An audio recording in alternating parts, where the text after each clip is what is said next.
রাতের আধারে জলের পাম্প হাউসে চোরের দলের হানা। তদন্তে রয়েছে পুলিশ। ঘটনা গোলাঘাটি বিধানসভার অন্তর্গত কাঞ্চনমালা এসপি স্কুল সংলগ্ন জলের পাম্প হাউসে চোরের দলের হানা। অন্যান্য দিনের মতো শনিবার এলাকার পাম্প অপারেটর দীপক রায় পাম্প মেশিনটি বন্ধ করে দরজায় তালা লাগিয়ে বাড়ি চলে যান। সেদিন গভীর রাতে ওই পাম্প হাউসে চোরের দল প্রথমে নেশা করে তারপর দরজার তালা ভেঙে ভিতরে প্রবেশ করে জিনিসপত্র নিয়ে চম্পট দেয় বলেই অভিযোগ। রবিবার সাত সকালে এলাকার স্থানীয় এক ব্যক্তি পাম্প হাউসের দরজা খোলা অবস্থায় দেখে সঙ্গে সঙ্গে অপারেটর দীপক রায়কে খবর দেয়।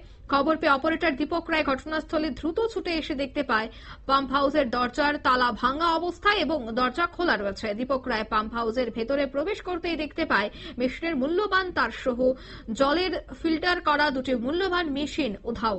তখনই দীপক রায় বুঝতে পারেন যে এই পাম্প হাউসে শনিবার গভীর রাতে চোরের দল থাবা বসিয়েছে। সঙ্গে সঙ্গেই অপারেটর দীপক রায় বিষয়টি স্থানীয় কাঞ্চনমালা গ্রাম পঞ্চায়েত প্রধান রাজেশ দাসকে জানায়। এই সংশ্লিষ্ট বিষয়ে কি বলছেন পঞ্চায়েত প্রধান রাজেশ দাস শোনাবো। চুরি হয় আমরা দেখতে পাই এখানে মোটামুটি 50-60 হাজার টাকার মতো জিনিস চুরি হয়ে যায়। তখন আমরা থানাতে খবর দিই। থানাতে খবর দেওয়ার পর তারা এসেছে, থানার ওসিরা এসেছে, সব দেখে গেছে। আমরা ওখানে মানে একটা জিডি এন্ট্রি অবশ্যই আমরা করব।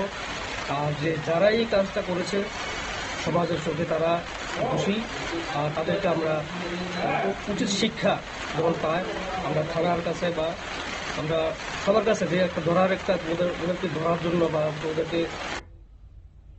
আপনারা শুনলেন পঞ্চায়েত প্রধানের বক্তব্য। পাম্প হাউসে এই চুরির ঘটনায় কিন্তু এলাকা জুড়ে চাঞ্চল্য। যদিও পুলিশকে খবর দেওয়া হয়েছে, পুলিশ ঘটনাস্থলে ছুটে এসেছে এবং একটি রিপোর্ট হাতে নিয়ে তদন্ত শুরু করেছে। তবে এলাকাবাসীদের অভিযোগ, নেশাখোর যুবকের এই নেশার সামগ্রী কেনার জন্য এই ধরনের চুরি কাণ্ড সংগঠিত করছে। নিয়ে নিচ্ছে ছোট্ট একটি বিজ্ঞাপন বিরতির সঙ্গে থাকুন।